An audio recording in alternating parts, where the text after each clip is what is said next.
नमस्कार, मैं शिव कुमार कुशीनगर के आवाज से। साथियों, कुशीनगर आवाज की टीम आज मौजूद है कुशीनगर जिले के हाटा विधानसभा क्षेत्र के ग्राम सभा बनटोलवा में, जो कि सिकटिया के अंतर्गत आता है। हमने 2-3 दिन पहले एक मामले को चलाया है। मामला क्या था आप सभी लोग जानते हैं। एक बुजुर्ग दंपति जिनका आरोप है कि उनके बेटे ने 3 बीघा की जमीन उनके पिताजी से मिलकर अपने नाम से करवा लिया है। हमारे साथ मोहन विश्वकर्मा मौजूद हैं। इन्हीं के ऊपर आरोप है कि इन्होंने 3 बीघा की जमीन अपने नाम करवा लिया है। मैंने दोनों पक्षों की बात जानने की कोशिश की। क्या कारण है कि पिता के जीते जी उनके पिता ने अपने नाती के नाम जमीन कर दिया, और आज इनके ऊपर जो आरोप लगाया गया कि ये जमीन देने के लिए मना कर रहे हैं, ऐसी बिल्कुल बात नहीं है। इनके पक्ष को जानना इसलिए जरूरी है ताकि ये सच्चाई आ जाए कि एक पिता का जो आरोप अपने बेटे के ऊपर है, क्या बेटा जमीन देने के लिए तैयार है कि नहीं है। तो क्या मामला है, प्रत्येक प्रकरण को जानने की कोशिश करेंगे। हमारे पास मौजूद है मोहन विश्वकर्मा जी। एक बात बताइए कि आपके पिताजी ने कहा कि 3 बीघा की जो जमीन उनको मिलना चाहिए था, वो आपके नाम से वसीयत हो गया सारी चीजें, और अब वो कह रहे हैं कि आप अपने छोटे भाइयों को देने के लिए तैयार नहीं है। तो इसकी सच्चाई क्या है, इसको बताएं। ऐसा कुछ नहीं है सर, मैं पूरी तरह से मैं तैयार हूँ दोनों लोगों को देने के लिए जी। कि जिसमें क्या है कि मैंने उनसे बात भी किया था इस मैटर में। जिस बार उनको मालूम चला था तो मैंने उनको पूरा फोन करके मैंने कहा था आप लोगों को घबराने की जरूरत नहीं है। ये कोई मैंने आप लोगों से धोखाधड़ी में नहीं लिया हुआ है। ये अपना सेव करने के लिए लिया हुआ है ये जमीन। वो मैं आप लोगों का कोई हिस्सा, चाहे वो उसमें कोई मेरे लेने का कोई अधिकार नहीं है जी। तो ऐसे ही कोई बात हुआ था। और बाकी जो आगे का जो लिखा हुआ है, जो जमीन लिखा हुआ है, ये मेरे बाबा ने अपने, कोई उनको दबाव ना ही कोई प्रेशर में लिखवाया गया था। वो पूरी तरह से अपने होशो हवास में और पूरे उसमें लिखे थे। वो कोई दबाव में नहीं था जो उसमें वो कह रहे हैं कि कोई दबाव में वो बोल नहीं पा रहे थे, चाहे वैसा कुछ नहीं था वो। ठीक है। आपके पिता का आरोप है कि आपके बाबा बीमार थे, उस स्थिति में आप लोग गाड़ी में लेके गए और रजिस्ट्रारों से मिल करके लिखवा लिया गया। तो आपने जमीन को लिखवाया, अभी आप कह रहे हैं कि आपका जो जमीन है अपने भाइयों को देने के लिए तैयार है। तो क्या कारण हो सकता है, बड़ा सवाल है कि क्या कारण हो सकता है जिसके लिए आपने जमीन अपने नाम से लिखवाया वापस करके। कारण यही था कि जैसे कि मान लीजिए कि 3 कट्ठा जमीन था जो पहले कहीं से जैसे ट्रांसफर हुआ था, तो सिकटिया मौजा में है। तो वो जमीन वो इन सबके 7 भाइयों के नाम हो गया था। जैसे बाबा मेरे बोले थे कि भाई किसी के नाम उसमें होगा तो इससे अच्छा है सबके नाम हो जाए। तो वो जो जमीन था ना, तो प्रेजेंट टाइम में मेरे पापा के नाम था। तो वो अलग अलग अपने उसमें करके हमारे किलस में चाहे जैसे भी है, वो जमीन इन्होंने 3 कट्ठा जो है वो बेच दिया। अच्छा, आपके पिताजी ने उस 3 कट्ठे जमीन को बेच दिया। हाँ, उसका पूरा एविडेंस है, चाहे तो जाके कोई भी पता कर सकता है कि बेचे हैं। कोई झूठा एलिगेशन नहीं लगाया जा रहा है, बेच दिए हैं। तो उसमें हमारा आपत्ति था कि भाई एक बेचे क्यों है। तो ये सीधा उनका जवाब ये था कि मेरा जमीन है, मैं बेचूंगा। अच्छा, ठीक है। तो उसी को बचाने के लिए ये मेरी माँ थी और मेरे पापा थे। तो बाबा से जाके काफी गाली गलौज भी हुआ था कि उन्होंने बोला था कि क्यों बेचे हो जमीन, तुम्हें खर्चा पानी चाहिए था, तुम लड़कों से बोलते तुम्हें मिलता। तो उस बीच में उनका काफी गाली गलौज, उनसे बहस भी किए थे। अच्छा, आपके पिताजी का बहस उनके पिताजी से? हाँ, अपने पिताजी से वो बहस भी होते, अगल बगल सारे लोग जानते भी हैं। तो उस बीच में इन्होंने, मेरे पापा ने बोला था कि मैं बेचूंगा, मेरा है, मैं ना ही उसको पूरे अपने वसीयत से मैं उसको बर्खास्त कर दूंगा, मैं वो मेरा है ही नहीं है। अच्छा, मतलब आपने पिताजी ने आपको बर्खास्त करने के बोले हैं कि वो बड़े वाले श्री राम शर्मा का बेटा है, वो उसी से जमीन जायदाद लेगा, उसी के पास रहेगा, वो मेरा मतलब है ही नहीं है। तो ऐसा करना उचित नहीं है। तो बाकी सब लोगों का सहमति बना, जैसे कि 6 चाचा थे। एक चाचा तो स्वर्गवास हो गए हैं, अभी 1-2 महीना हुआ है। तो उसमें इसी बात से सहमति बना कि ऐसा है कि ये मान लो अभी बाबा हैं, एक्सपायर हो जाएंगे तो सारा जमीन इसके नाम चढ़ेगा, तो ये कुछ गड़बड़ करेगा। मान लीजिए बेच देगा, बेचता ही रहेगा, तो कौन रोकेगा इसको। तो इससे अच्छा है कि इसको तेरे नाम से वारिस कर दे। बाबा ही खुद बोले थे कि तेरे नाम से मैं कर देता हूँ, तू किसी को हक ना मारियो। खुद वो मेरे को बोल के गए हैं कि तू किसी को हक मत लियो, तेरा अपना जो हक है उनसे ले लियो, उनको दे दियो। तो वही प्रोसेस जो हुआ है, जो इस टाइम मेरे को ये इल्जाम लगाया जा रहा है कि ये पूरा हक ले लिया है, घर से बाहर निकाल दिया है, घर में रहने नहीं मेरा हाथ तोड़ दिया है, ये तो ऐसा कुछ नहीं है। अच्छा, ठीक है। तो ये प्रकरण है। अभी देखिए, अभी सच्चाई सामने आई है कि इनके पिताजी ने जो 3 बीघा जमीन इनके नाम से लिखा, उसके पीछे का कारण ये था कि इनके जो पिताजी हैं उन्होंने 3 कट्ठा जमीन बेच दिया और ऑलरेडी इनके पिताजी अपने पिताजी से कह रहे थे कि ये मेरा लड़का नहीं है, मैं इसको अपने संपत्ति में हिस्सा नहीं दूंगा। तो चूंकि बाबा का जो स्नेह होता है अपने नातियों पे ज्यादा होता है, जैसा आप सभी लोग जानते हैं, पूंजी से ज्यादा ब्याज पे मोहब्बत होता है सबका। तो समझिए कि नाती के ऊपर उनका स्नेह था और उन्होंने इनसे ये भी कहा कि ठीक है, मैं तुम्हारे नाम वसीयत कर दे रहा हूं, लेकिन मेरे मरने के बाद से अपने 2 भाइयों से तुम गद्दारी मत करना, उनको दे देना। ये बात कही और आज इस बात पे आप भी खड़े हैं। मैं खड़ा हूँ, मैं बोल भी चुका हूँ, हर जगह जो भी पूछता है मैं बोलता हूँ कि आ जाओ, अपने बात व्यवहार जहाँ 10 लोग बैठ रहे हैं बैठ के सहमति से समझ लो।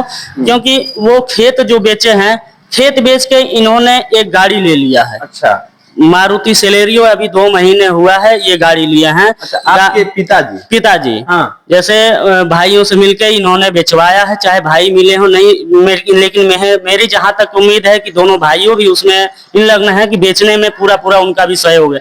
क्योंकि मैं आपत्ति डाला था उस पे, तो आपत्ति में मेरा कोई सहयोग नहीं दिए ये लोग। अच्छा, दोनों भाई। हाँ। मैं इनको बोला भी था कि आपत्ति है, तो इन्होंने मेरे से एक बार भी जिक्र नहीं किया कि मैं भी तुम्हारे साथ खड़ा हूँ, आपत्ति करते हैं उसमें, इसको रोकते हैं। आपत्ति मैं अकेले बड़े पापा के साथ मिलकर मैंने आपत्ति किया था उस जमीन जो बेचे हैं उसको रोकने के लिए।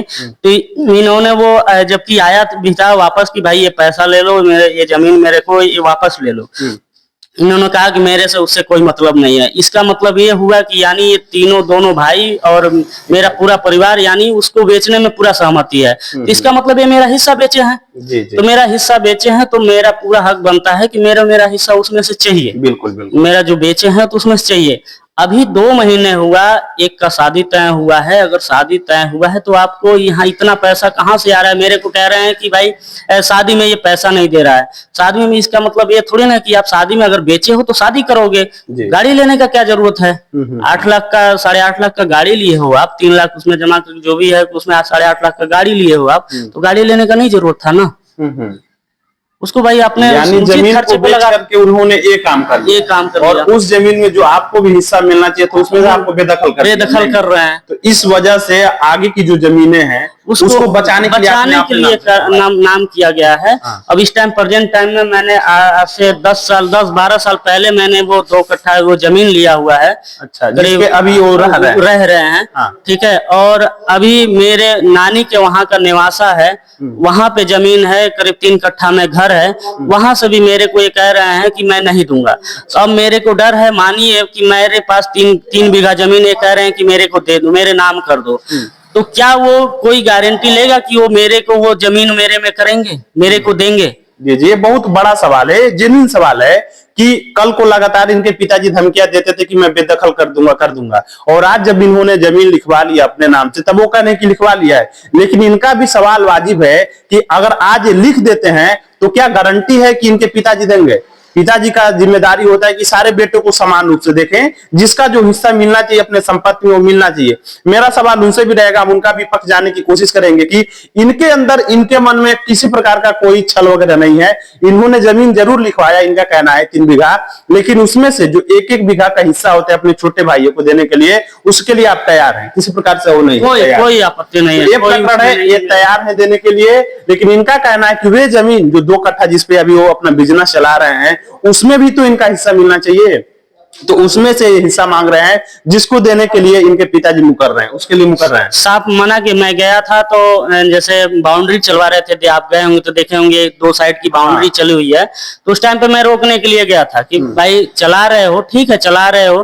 तो मैं गया था कि भाई मेरा है कि किधर मेरे को है, या तो थोड़ा सा मेरे को बता दो, मैं भी सामान इधर उधर रखता हूँ, कुछ काम मेरा भी है, वर्कशॉप भी है। तो मैंने बोला था कि अपने ही जमीन में मैं करके रहूंगा। तो साफ मना कर दिया कि तेरा यहाँ कुछ नहीं है। अच्छा, पिताजी ने साफ मना कर दिए थे वहां से।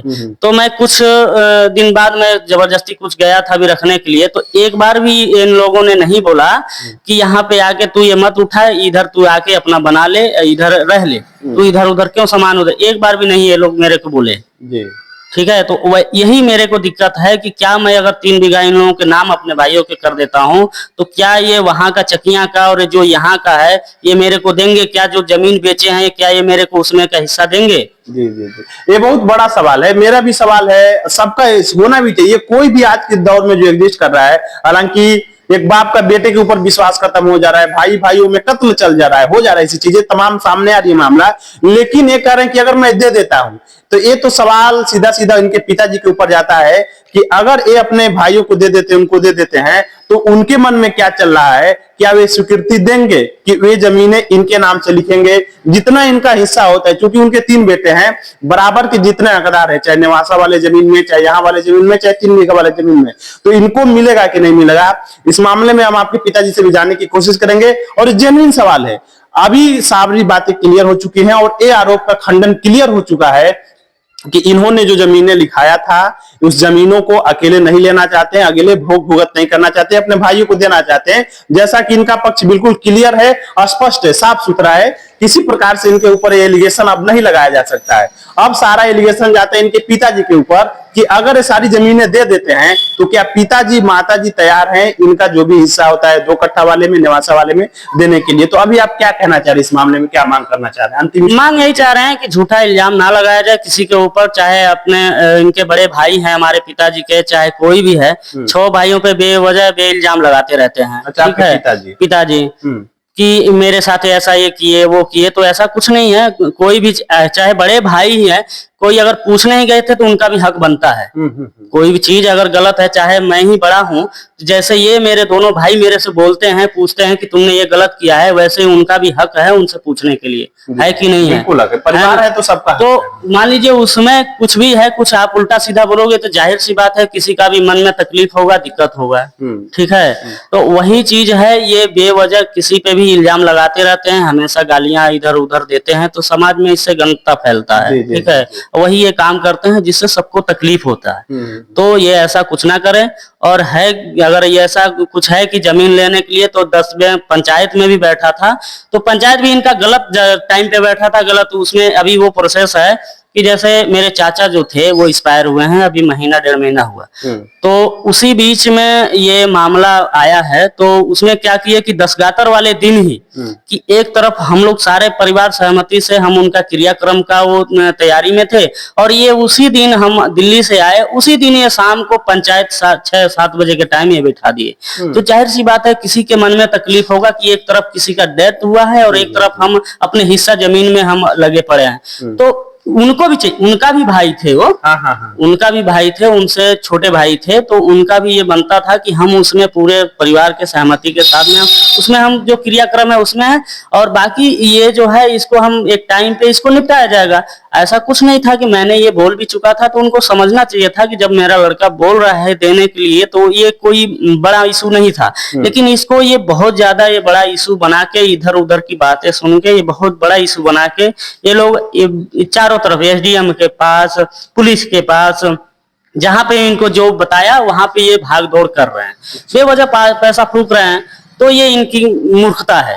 ठीक है, इससे कोई ये काम निकलने वाला नहीं है। ये चाहे तो बैठ के 10 लोगों को बिठा के जैसे है सहमति से समझ लें, इसको आके लिखित लेना है लिखित ले लें, जैसे चाहे वैसे आके ये कर सकते हैं मेरे साथ, जब चाहे तब आके कर सकते हैं। जी बिल्कुल, तो ये सच्चाई अभी स्पष्ट हो चुकी है कि जिस लड़के के ऊपर, जिस मोहन के ऊपर इनके पिताजी माताजी एलिगेशन लगा रहे थे कि इन्होंने 3 बीघा की जमीनें लिखवा लिया है बाबा से मिलकर के और देना नहीं चाहते हैं, तो ऐसी बिल्कुल भी बातें नहीं है, क्योंकि इनका पक्ष आ चुका है। अगर ये बातें इनके पिताजी स्वयं सुन रहे हैं, माताजी सुन रहे हैं, जो भी लोग सुन रहे हैं उन तक पहुंचे तो समझा जाए कि ये लड़का दोषी नहीं है, दोषी नहीं है। इनके अंदर बस एक ही था कि जमीनें बेचे, तो अन्य जमीनों को बचाने के लिए इन्होंने अपने बाबा से करके लिखवा लिया, और अभी जो भी हिस्सा होता है अपने भाइयों को देने के लिए तैयार हैं। लेकिन इनका मांग ये है कि इनका भी जो हिस्सा होता है, जो जमीन इन्होंने खरीदा है, जो निवासा का जमीन इनको मिला है, सारी चीजें, तो उसमें इनको भी हिस्सा दिया जाए। और सभी लोग, जो भी विवाद पैदा हो रहा है, जो भी पारिवारिक कलह उत्पन्न हो रहा है, जिसके वजह से पूरा परिवार डिस्टर्बेंस हो जा रहा है, चीजों को इसको खत्म किया जाए और आपसी भाईचारे के साथ ये इनके जो पिता हैं इनको भी माने, अपने परिवार को माने और सबके साथ न्याय संगत काम करने का काम करें। कुशीनगर की आवाज से शिव कुमार।